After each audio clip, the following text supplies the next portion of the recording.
K98 Talk is expanding its lineup for 2015. This means we are expanding our advertising base. Whether you're a startup trying to push through to the next level or an established business trying to supplement your advertising budget, web-based advertising is a solid investment. Thanks to Talk's newest partnership with TuneIn Radio and instant access to our sister station, K98 FM, we give you worldwide access at a reasonable cost. Interested parties should email us at sales@k98fm.com.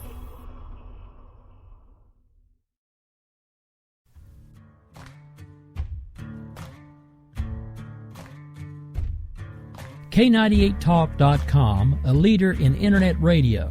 So grab your seatbelts and take the ride of your life on K98talk.com.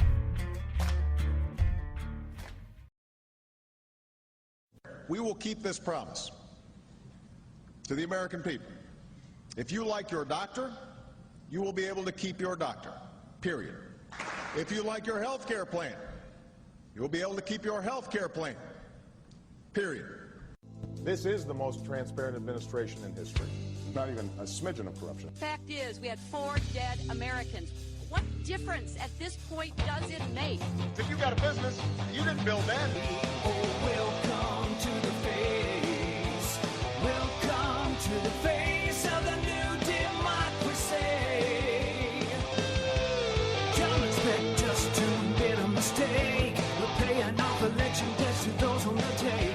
Attorney General's lying even while It's time to hear the truth about America's biggest challenges. You're listening to America Off the Rails with your host, Rick Robinson.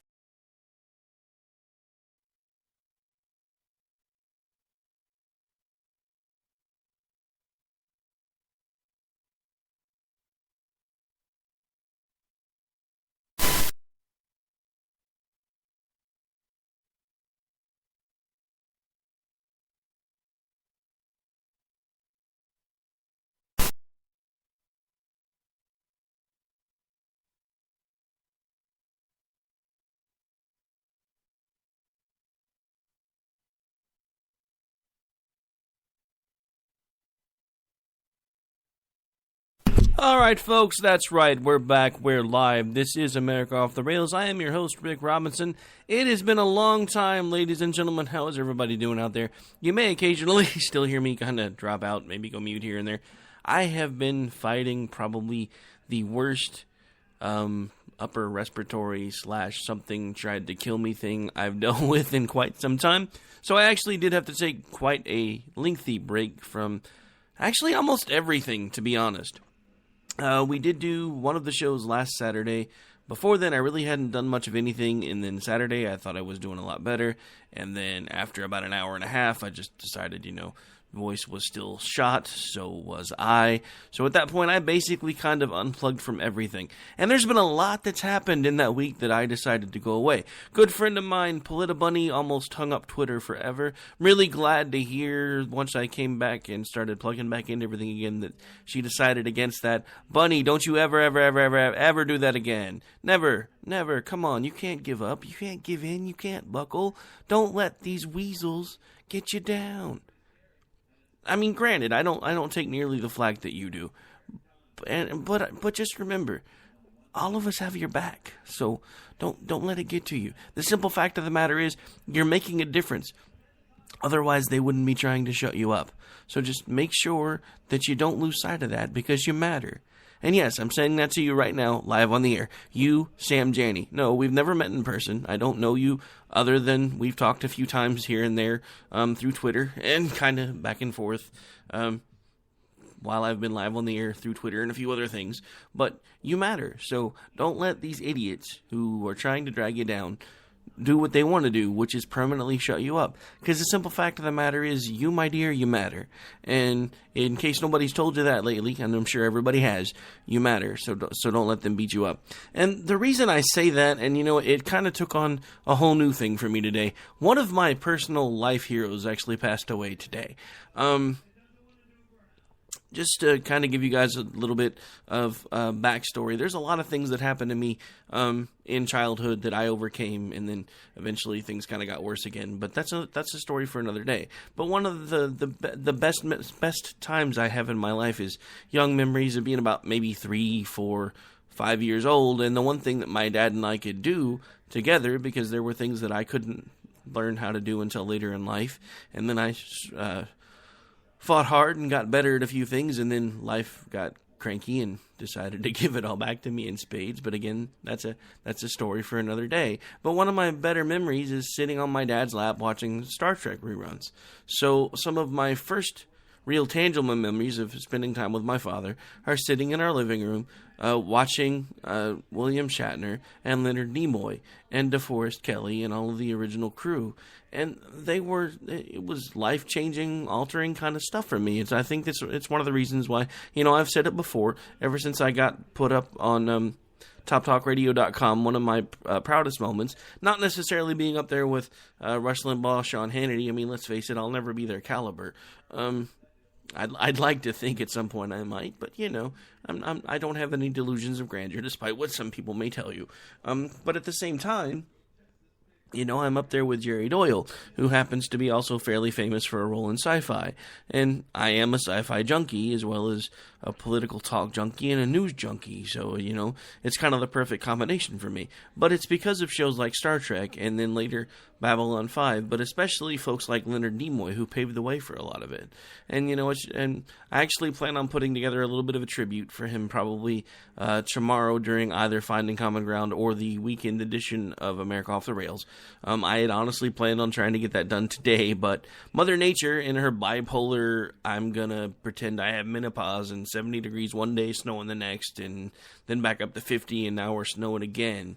So yeah, that's why this show's a lot later than usual, and I've been completely thrown off my schedule. Because again, there for a little bit, I kind of thought I was going to wind up back in the hospital, and managed to fight it all back down well enough. We'll see if I can actually do the whole hour.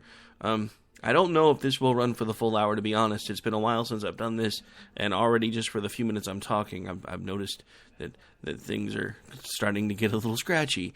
But we're going to hang in, we're going to persevere, and we're going to try, because I've missed you guys. I mean, yeah, I know. There's probably maybe 5 of you listening right now, but for those 5 of you listening, damn it, I have missed you. All right, so lots of things that have gone on in the news lately. Of course, tops on that, Leonard Nimoy, live long and prosper, will be a phrase that now lives on forever in our memories. Kind of makes you wonder if sometimes these older people, when they're about to pass, if they know that they've just kind of maybe just reached the point where they know it's time for them to go home.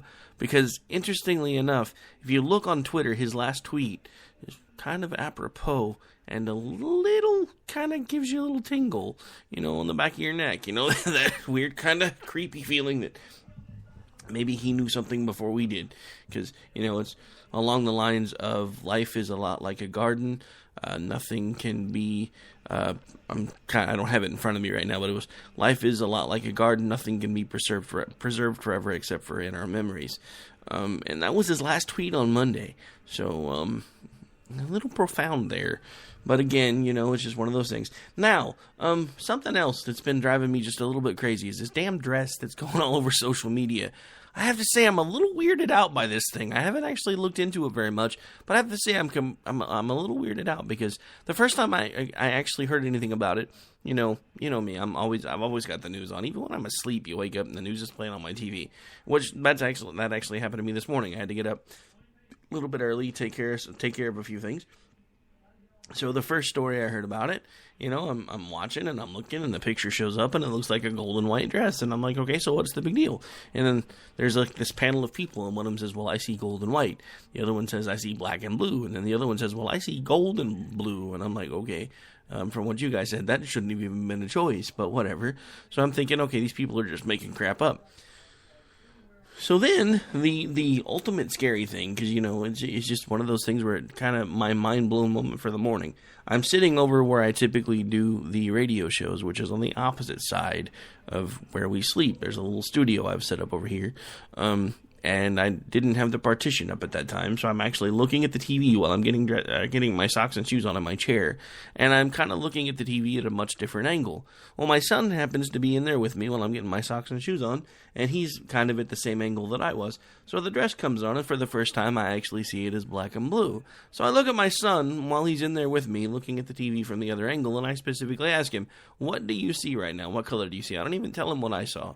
I says, "What color is that dress to you?" And he says, "It's white and gold. Why are you asking?" I said, "Because for the first time since I've seen this story come on, I'm actually seeing it as black and blue, and it's honestly kind of tripping me out. I thought maybe they had put up a picture of a black and blue dress this time." And he's like, "Nope, I see it as white and gold."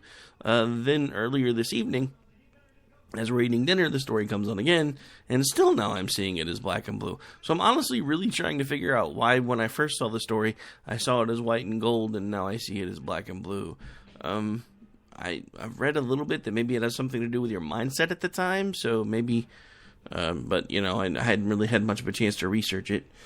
But it's just one of those things where, you know, to steal something from a friend of mine who actually posted a nice little message about all of it, is, you know, things that have happened in the last 24 hours. We've now turned over control of the internet to the same government that couldn't build a website. Good job, by the way, folks. You know, you FCC panel, you really doing a good job on that one. You know, they couldn't even make a single website work. You're going to give them control over the whole internet. That's a plan, let me tell you. We'll have more on that probably tomorrow. Like I said, I don't know how long this one's going to be. This may wind up being an abbreviated show. Because honestly, I'm still prepping for tomorrow. And secondly, the main reason I really wanted to do this one is because, hell, I haven't been on the air since Saturday. I'm twitching over here. So just wanted to at least spend a little bit of time with you guys. I don't know how long I'll be on the air today, but we're going to keep trying. But anyway, so back to what I was saying a moment ago. You know, we've now all of a sudden decided that the same government who can't build a website, can't operate the postal company, typically can't find their own... Never mind. I was about to say something that may or may not become illegal soon. You know, this is the reason I bring this up is because I hear arguments from both sides. But here's the thing that, you know, a lot of these arguments that the other side is using, they're fallacies. One of the ones they always point to is the fact that Comcast had managed to throttle back Netflix. First of all, that didn't last very long. Second of all, they resolved it on their own without the government's help. Does anybody remember one of Ronald Reagan's most famous phrases? The scariest words in the English language. I'm from the government and I'm here to help. I'm telling you, we are about to embark in a new, very scary direction when it comes to the internet. I mean, think about it from this perspective. Before the phone companies, Ma Bell, got broke up and deregulated, we were basically using the same technology for, 50, 60, it broke up in the 80s. Started being used pretty robustly in about the 2030s. So roughly 50, 60, 70 years? Basic, same general technology. Granted, I mean, the phones were great. You could run them over with a truck and they'd still work, but there was no innovation. Phone companies got deregulated. All of a sudden, it spurred competition, and the next thing you know, now you've got innovations in phones. You've got the FCC that first thought wireless connectivity and cell phones were going to be frivolous. Now all of a sudden salivating because they're going to find new ways to tack on fees. Trust me, folks, it's coming. You know, all these folks that are like, well, yay, we're now going to have free and equitable access to the internet. Really? How's that working for the electric companies? Go talk, to folks down in Dallas where they have multiple electric companies and see what their prices are like. And then come talk to one of us in this deep, dark red state here that's supposed to be all about freedom, but we don't have freedom of choice when it comes to our electricity. We have a single provider, and even if if there is more than one provider in the state, they're delegated to regions, and they're pretty much your only choice for that particular region. So there is no competition. So what's going to start happening? I mean, do I think that all of a sudden overnight in the next 90 days, there's all of a sudden going to have to be some sort of FCC licensing to do an internet-based radio show? I don't think so. I would hope not, because I'm hoping that if they try to do something that stupid, that some of the providers that a lot of us use would basically stand up and give them a little bit of pushback. But at the same time, what have we allowed to happen while we haven't been paying attention? We've been so busy worried about a dress that really is rather inconsequential, and all of the other little frivolous things that we've been concerned about over the last decade, while they have secretly been aligning all their pieces to make sure that they had complete and total control over the internet. And let's not fool ourselves, kids. That's what they wanted. They want control of the internet, because if they can control the internet, they can control you. Notice it doesn't seem to matter which side is in power. The Republicans just came in, and we still now have net neutrality. So, again, and this is hard for me to say, it really hurts. I'm really starting to think there is not much of a difference between everyday Democrats and everyday Republicans. They all want the same thing. They want to shore up their power. They want to hang on their control, and they're going to do it hang on to their control, and they're going to do it by any means necessary. This includes something as crazy as trying to find ways to regulate the internet. Do you realize what they've done? They've made it a utility. Think about that for a second. So what this basically means, and if it goes to its ultimate conclusion, there are going to be positives and negatives, because it means that, some of the run-of-the-mill folks like Glenn Beck that are doing internet-based stuff but can't get on every single cable provider, eventually at some point will probably be on every single cable provider. But the downside to that is, it's going to become one of those bits are bits mentalities. This means that basically whether it's coming through an internet connection or still going through a fiber optic cable to get to your phone or fiber optic cable to get to your TV, it's all bandwidth. So eventually it's all going to come and it's going to be regulated as basically all coming through the same pipe, which means at some point they will find a way to put in the same kind of restrictions. Folks like Bunny won't be able to bust out vagina whenever they want or drop an F-bomb. And occasionally when I get mad, even I do that. And there's going to be this little watchdog that's going to be sitting there going, oop, Rick just dropped an F-bomb. Let's send him a fine. Or, ooh, he's getting pretty good numbers now. Let's raise the price of his licensing. Because he's making pretty good money off of it now. So let's get some more from him. It's these alphabet soup agencies like IRS, FCC. They were all supposed to be temporary. The income tax was not a permanent solution. The income tax was a necessary evil for World War II. It was supposed to go away. Unfortunately, we gave Congress the power to vote as to whether or not it goes away. And why would they vote away the thing that single-handedly makes sure they get a pay raise every year, while the rest of us are going, I work a hell of a lot harder than you, and I don't get a pay raise. I don't have 16 weeks of paid vacation. I don't get to hobnob with celebrities. I don't get to sit in a room and basically pat each other on the back when nobody's looking, talking about what a good job that we're doing, screwing over the average American people. So why do you get a raise every year and I don't? But we keep giving these people more and more and more power. When the hell are we going to wake up? It's an honest question. When are we going to wake up? We just handed them the biggest chunk of our freedom that we still had left. Do those of you like me that are conservatives honestly think that now that the FCC will eventually have control over the internet, that we're going to get a fair shake?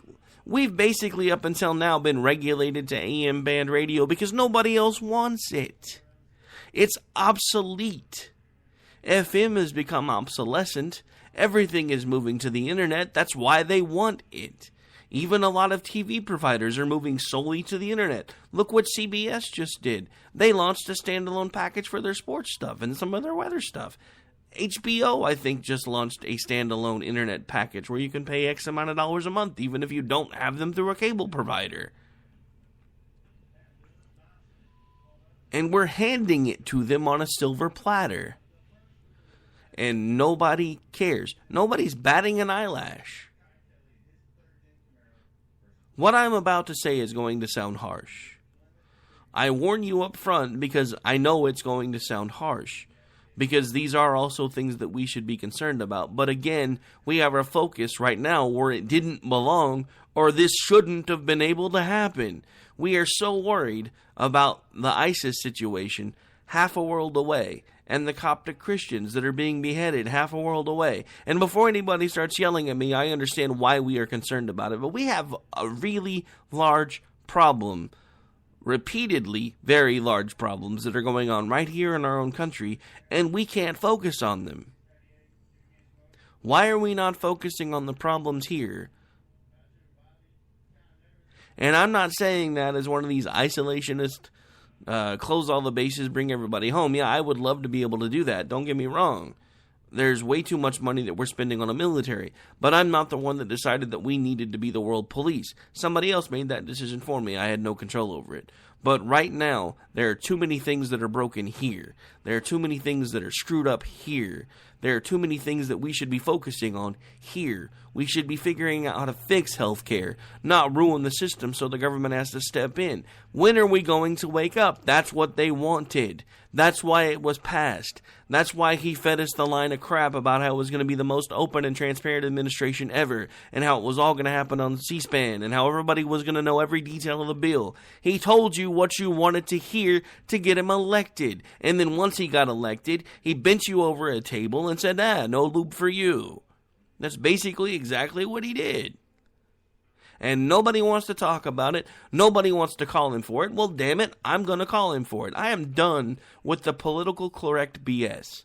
If anything, the fact that I've barely been able to do a show in the last 10 days, the one thing that I have figured out is I'm done being nice. It doesn't do anybody any good. It doesn't, the whole reason, one of the reasons I started this even before it ever possibly even became a business model was because it was supposed to help me relieve stress. Because I didn't care who listened. I just wanted to be able to scream and yell about the things that were pissing me off. And then eventually, people were like, hey, you're kind of mad about the same things I'm mad about. I kind of like listening to you because you don't sugarcoat it. And then things kind of started turning a little bit. And then I was like, well, maybe I'm pissing people off, so maybe I should dial it down a little bit. You know what? Nope, I'm done with that. Don't care anymore. And I'm not saying that because I want to try to see how many people I can piss off. I'm saying that because for the last few weeks, I haven't been being true to myself.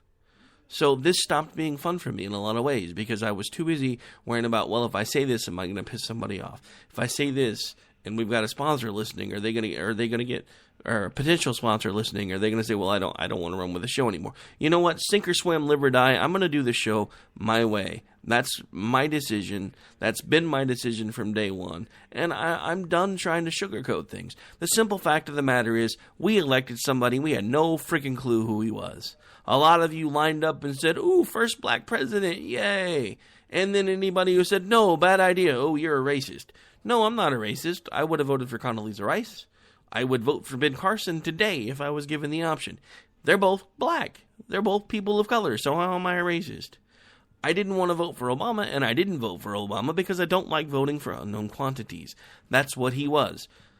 He had a team of people that wrapped him up in the American flag, slathered him up with butter to make him look all sweet and sassy, and then shoved him down your throats, and everybody went, oh, yay! We've made history. Yeah, we have made history. We are the laughingstock of the world for the first time since World War I. Good job. People don't respect us anymore. They don't fear us anymore. They don't like us anymore. You gotta have at least one of the three. And when you're the biggest, baddest guy on the block, it really doesn't matter which one of the three it is, but you gotta have one of them. We ain't got none of them. Nobody cares anymore. Nobody cares what we do because we're too busy leading from behind and quoting from the Quran to talk about how Islam is peaceful, but leaving out the fact that the very next verse talks about killing the non-believer. You know what?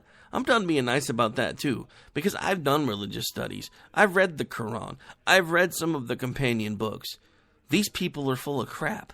The ones that are calling themselves moderate Muslims, they're not being true to their own religious texts. That's their choice. If they want to be moderate Muslims and they don't want to kill everybody they see, hey, more power to you. Because, you know, our original Old Testament, it was not a very friendly book. But you can see where there was a paradigm shift. The paradigm shift started with the New Testament. All of a sudden, because there was now going to be the possibility of redemption, things started softening. God didn't need to be as hard as he was on everybody before, because God had to be hard on us before. It's kind of like when you're a parent and your kids are doing stupid crap. You can't come to them and say, "Oh, I'm so sorry. I know. It'll get better. It'll get easier." No, because if they're doing really, really stupid crap and you know it's going to hurt them, you're going to do whatever you need to do to make sure they stay safe. And at some point, they will either understand it or they won't.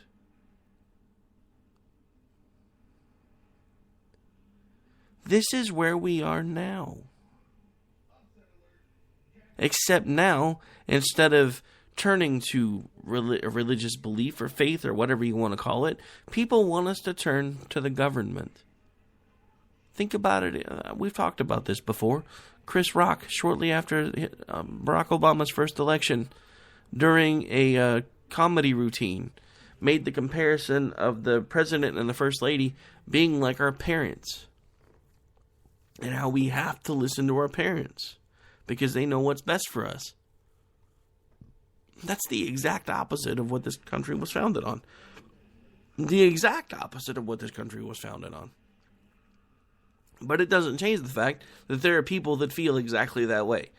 That we need to listen to the government because the government knows better what we need than we do. That is basically what they shoved down our throats sideways with a panel of 4 or 5 people from the FCC that said, "Oh, we need control of the internet because big bad cable and phone companies are throttling back people's accesses to things like Netflix." That was a fallacy. That was resolved the day it ever started, and it never even caused anybody any issues. And even if it did, they fixed it. Why do we need the government to keep trying to step in and fix things that ain't broken? Because what do they do when they do that? They break them even worse. Why do they do that? Because if they can break them even worse, once you've let them get their grubby little fingers in them, once they break them, they have to be the ones to put them back together. And if they're the ones that put them back together, they then control it, hook, line, and sinker, and you are stuck. That's why they went after healthcare. Think about it for a second. Once they control healthcare, they control you from the moment you are born to the moment you die. And if you don't believe me, how many of you got sticker shock this year when you filed your taxes? How many of you who have divorce orders, who said the other party was supposed to be paying for insurance, got to pay a penalty this year because that party wasn't carrying insurance? And since you're the ones that filed with your children, you got to pay a penalty. Yeah, big surprise. That's the part nobody told you about. Yeah, it's legally the other guys or the other woman, depending on the situation, responsibility to pay for the insurance. But since they chose not to do it or they weren't able to do it, when you filed, even though it's legally their responsibility, you have to pay the penalty because you're the one that filed with them on your taxes. Tell me again how much better healthcare is now. Because everybody I talk to is talking about the fact that their premiums have skyrocketed. Remember when this was supposed to save people $2,500? Then it was budget neutral, so it wasn't going to cost anybody anything. Now it's averaging between $2,500 to $3,500 per family in expense, not in savings. But nobody's talking about it. Nobody wants to do anything about it because they want their grubby damn fingers in the pie, and they finally got them. Now we've given them the opportunity to put their grubby little fingerprints all over the interwebs, and they're going to break them. And when they break them, even if they don't do it on purpose, which it will somewhat, maybe even if it's subconsciously, be on purpose. Because once they break it, they have to fix it. And once they fix it, they can regulate it just like they're already starting to do with healthcare. Do you not understand that the reason this is such a cumbersome and overweighted and top-heavy system is because eventually what they're hoping is going to happen is that the insurance companies who salivated at all of the tax breaks that they gave them will eventually crumble under their own weight. Have you not been paying attention to some of the crap that is in this bill? You don't even have to read all of it to see the grubby little fingerprints all over it that are basically designed to destroy the insurance industry, so the government at some point, even if it's 50 years down the road, because again, we're conservatives, we're playing checkers, they're playing chess. Even if it's 50 years down the road, the insurance companies will collapse, and then the government has to say, well, at this point in time, because of the recent collapse of the insurance industry, we have declared a state of emergency, and therefore we are instituting a government-based single-payer healthcare system. Which, by the way, is something our dear fearless leader has actually advocated behind closed doors while shoving it up our rear end sideways that he didn't think single payer could work in this country. He didn't tell you he didn't want to try to get us there. He said he understands that it can't work. There is a very big difference. Words matter.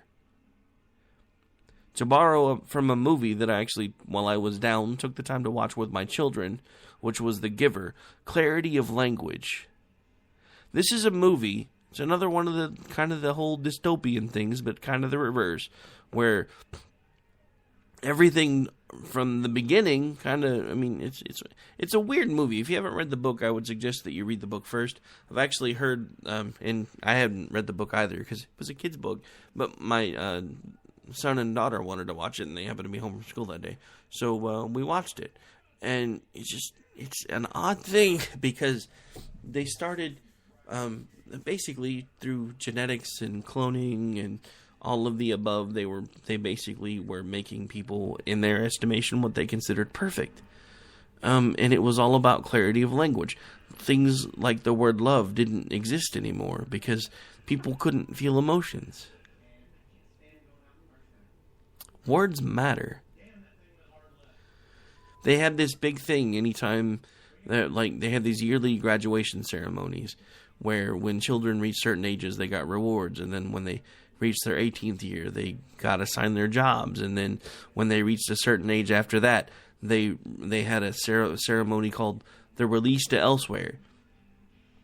And they had this whole thing they called releasing. And nobody knew what it meant. Just, they went elsewhere. That's why it's called releasing to elsewhere. Well, it turns out that, when the children are first born, if they don't thrive, they get released. Once the adults reach a certain age, they get released. Guess what release was? Murder. Nobody knew what murder was anymore. They still did it on a daily basis. They just called it something else. They had given people the illusion that something like murder no longer existed because they made the word go away. They had given people the illusion that something like love no longer existed because they made all emotions go away. These are the things that can happen when you allow too few people with too much control. These are the things the Founding Fathers, whether you realize it or not, were concerned about. They didn't know about the technological leaps and bounds we would make just a few hundred years after the creation of that nation, because technology hadn't moved that much in their lifetimes. They didn't live in a generation where things could change within 6 months and be technically 20 years more advanced than they were 6 months before. They didn't take any of that into account. But what they did take into account is anytime they had seen too few people with too much power, it always ended badly. So that's what they tried to do. And let's not kid ourselves. This was an experiment. Our nation was an experiment. Our founding documents were an experiment. Even Benjamin Franklin, shortly after everything was ratified, when passing by someone on the street, said, and someone asked him, "What have you done today?" "Well, madam, we've given you a republic. Should you be able to keep it?" Most of the Founding Fathers, if you take the time to read through their documents, they expected 50, maybe 75 years before this grand experiment failed. They never thought it would go on for as long as it has. And if you look into it enough, you'll realize that in reality, this grand experiment failed quite some time ago because we abdicated our responsibilities. It's like all this Second Amendment argument. And everybody's talking about, well, that refers to a militia. Genius. In that day and age, everyone who was male above a certain age was automatically part of the militia. Because no one could comprehend that someone wouldn't be willing to partake in mutual defense. So when they say the word militia, they could have just as easily used the word populace. Because everybody who was male in a certain age was part of their town, their state, or the militia. We didn't have a regulated standing military. Nobody even knew what an actual, for the most part, we didn't have anything like what we've got now. And everybody talks about, well, back when the Second Amendment was made, everybody had the powder-loaded muskets. Well, but that's the whole thing. We had them. The military had them, what little bit of a military we had at the time. So everybody was on an even playing field. So I'm going to tell you right here, right now, today, the only thing I don't think that we should be able to get a hold of is nuclear weaponry. If you've got the money to buy a tank, sure, you should be able to buy a tank. Not sure what the hell you're going to do with it, but hey, it's your money. If you want a tank, you should be able to buy a tank. Honestly, if we could safely regulate nuclear weaponry, I would say, it's a free country. It's a military-grade weapon, sure, why not? But let's face it, nobody's going to be able to take care of it properly, and I don't want to die because my next-door neighbor decides he wants an ICBM in his backyard. Radiation burns, they kind of suck, I'm just saying. All right. So, I know, I'm kind of all over the map today, and I did run a little bit long, so we're going to need to take a really quick break, and we'll be right back here in just another minute, and then we will go ahead and probably start wrapping things up, because we are already well into the last half hour, and I'm not sure how much longer my voice is going to hold out, but we shall see.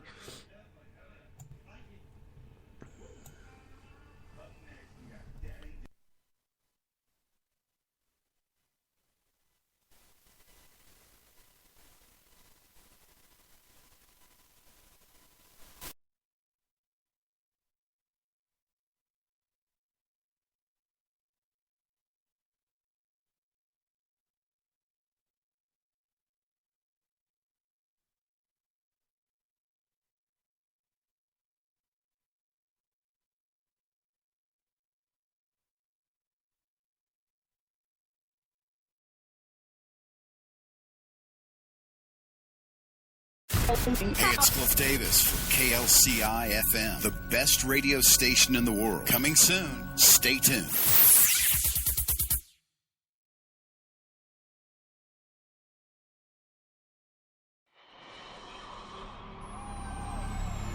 K98 Talk is expanding its lineup for 2015. This means we are expanding our advertising base. Whether you're a startup trying to push through to the next level, or an established business trying to supplement your advertising budget, web-based advertising is a solid investment. Thanks to Talk's newest partnership with TuneIn Radio and instant access to our sister station, K98 FM, we give you worldwide access at a reasonable cost. Interested parties should email us at sales@k98fm.com.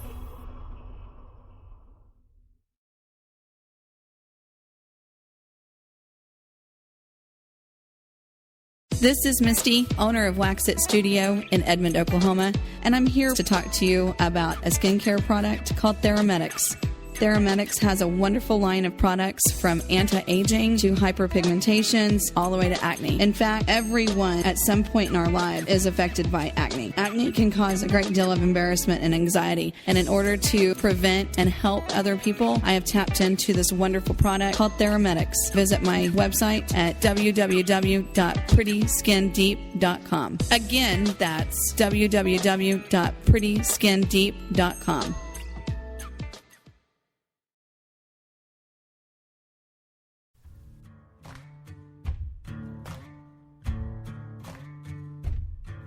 K98Talk.com, a leader in internet radio.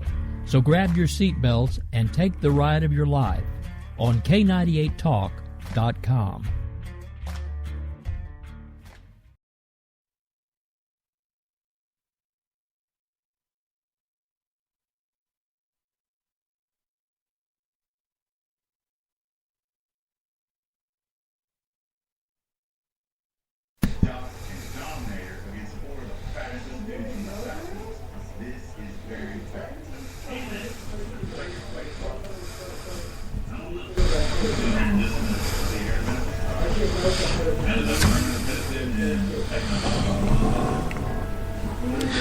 All right, folks, we are back. We are live. This is America Off the Rails. I am your host, Rick Robinson.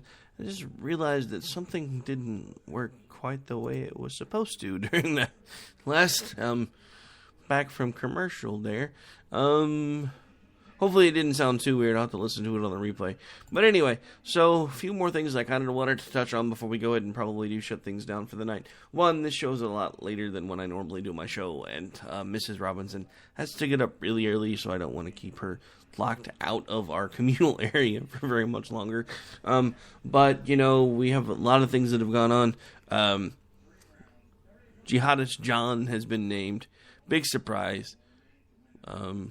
Londoner, college graduate. Is college even really worth it anymore? I mean, look at what we're cranking out. You know, and I've said this before, and granted, there are pluses to both ways you look at it. But, you know, there's all these stories, and I heard one again this morning about 3 kids, about 18 and 19 years old, all of a sudden they were going to run off and join ISIS. With all of the medical advancements that we've made, and the fact that now we know there's a part of your brain that doesn't let you fully understand, that needs to develop, that until it develops, you can't fully understand consequences, and that usually starts happening around the age of 25. With as long as everybody's living nowadays, would it not make sense to maybe push the age that you actually become an adult to the age where you actually start really understanding the consequences of your actions? Now, having had teenagers who have not always made the best choices, I have to say I have been rather pleased that there's been times that they've done something stupid beyond my better judgment and my staunch warnings that I wasn't held responsible. So there would be definite drawbacks to them not being legally considered adults until age 25, but I don't know. The whole, you know, kids joining the military at 18, should they really be able to sign legally binding contracts when we've already been able to medically prove that they really don't understand the consequences of their actions until usually on average about 7 years later? Does that make sense to anybody? Am I the only one that looks at that and starts scratching my head? Just asking. But anyway, then of course, you know, we have CPAC. Big shout out to JD and Stacy who've been hanging out there. I'm really jealous. Wish I was there with you guys. I know we planned on maybe having me call in or something, but just with as sick as I'd been, there wasn't any way to coordinate anything, so we'll have to try to figure that out. Hopefully next year I'll be there with you, if we can figure out how to make that happen, but, you know, because, yeah, everybody's there, and I'm not, and I'm sad. But again, even if I had the opportunity to have been there, I've been so sick there wouldn't have been any way to coordinate it, and I definitely, with as sick as I had been, would not have taken myself there anyway, because they probably would have taken me out and shot me, because everybody would have been sounding a lot like I do right now by the end of the conference. But anyway, so lots of things that I've seen and heard from there. I'll be curious as things continue. I do know that, I guess one very important announcement before I really do start shutting things down, in case you've missed it, Grouchy, the conservative curmudgeon radio show hosted by Grouchy, has now moved to Mondays. I do believe, at least from what I've been able to gather from him through conversations, that he has Polita Bunny joining him this coming Monday. Bunny, I'm a little jealous, I'm just saying, because we were trying to work something out for you coming on to one of my shows before I got sick. But hey, I'm just kidding. I'm just glad that you're going to be hanging out. Heck, I'll be in the booth that day. If nothing else, I'll just unmute myself and hang out for a while. What are they going to do, fire me? No, I'm just playing. I don't know, it's his show, so I'm not just going to horn my way in, so no worries there. All right, but anyway, so Conservative Convention Radio Show, now moving to Mondays from 7 to 9 Central, otherwise known as 8 to 10 Eastern. So we will be changing up some of our lineup stuff. That's another reason why I've kind of just taken a break from everything for this week, just played some stuff that we kind of wanted to play, because I'm still reworking the entire schedule, because lots of things are changing. It does appear that after this week, the Wake Up America show will also be moving. Denny and I hadn't been able to do that recently due to scheduling conflicts, and there was a few weeks that it just kind of fell by the wayside. One, because I was sick, then he was sick, then I was sick again, and then when I started feeling better, he had things going on, so we've decided to move that one to Wednesdays. Same time, 7 to 8. I'm sorry, did I say Wednesdays? I meant Thursdays. Thursday, 7 to 8 Central, and of course, we do still have the Polititainment crew, Bunny and Jason and Stafford Voice and Real Serious Nonsense. We're going to work on getting them spread out throughout the week. Bunny and Jason may likely move to Friday in total, and then the other two may play on like Monday and then Wednesday, because I don't want to run them even though their replays on the same night that they air live on their home network, because that just seems kind of sleazy. But yeah, once we get everything situated and I get the new schedule put together, I will put it together in a graphic and make sure that everybody gets to see it, and that way everybody has a better idea what's going on, because I know this last week's been a really big mess, and for that I do apologize. But again, I do a lot of the behind the scenes work for this stuff, and when I went down, there was just no compensating for it. I had to take a break. So I have missed you all tremendously. All of you that hang out with me on Twitter. I have missed you, all of you that listen to me live. I have missed you, those of you who follow me on Facebook. I've missed interacting with you. I'm glad I'm finally starting to feel better. It's been my pleasure to sit with you this evening for just a little bit under an hour and just rant and rave like I always do and let you listen. And some of you are pointing and laughing right now, and others of you have never tuned in before, and you are drastically searching for duct tape to wrap around your head to keep it from exploding. And that's fine, you know. I never claim to be a professional. I just do what I do and hope you like it. But at this point, because we did start the show really, really late, and I do have some other engagements, we are probably going to go ahead and shut things down for the night. I will be back with you starting tomorrow at 8 a.m. Central for Finding Common Ground. Our regular fill-in host, Bryce, will be back with me tomorrow, and then we'll have his show from 10 to 11 Central, and then I'll be back with you for what I hope to be an actual full 2-hour weekend edition of America Off the Rails. No major promises there, however. I still haven't been able to figure out whether or not that's going to be able to happen at this point. But I think that will do it for us for today. I'm going to go ahead and shut everything down. I will be back with you tomorrow. This will probably be the only thing that really airs tonight, again, because I'm still getting back into the swing of things, and there are lots of moving pieces here behind the scenes, and I'm just going to go ahead and get caught up with my research and take it easy for the night. So this will be up as a replay for most of the night. I promise, starting tomorrow, things will get back to normal. We'll have all of our regular programming back in place, and I will do my best to make sure there's not a lapse like this ever again. You guys have a great night. God bless, and I will talk to you tomorrow.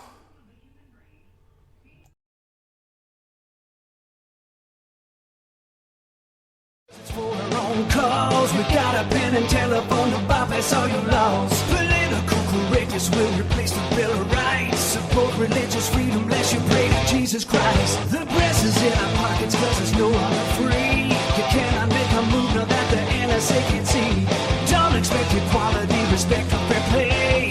The IRS will target those who vote the wrong way. Welcome to the place.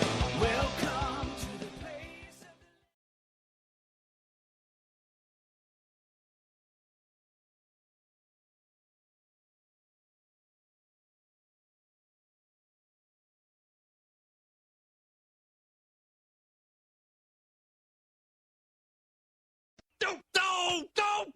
Don't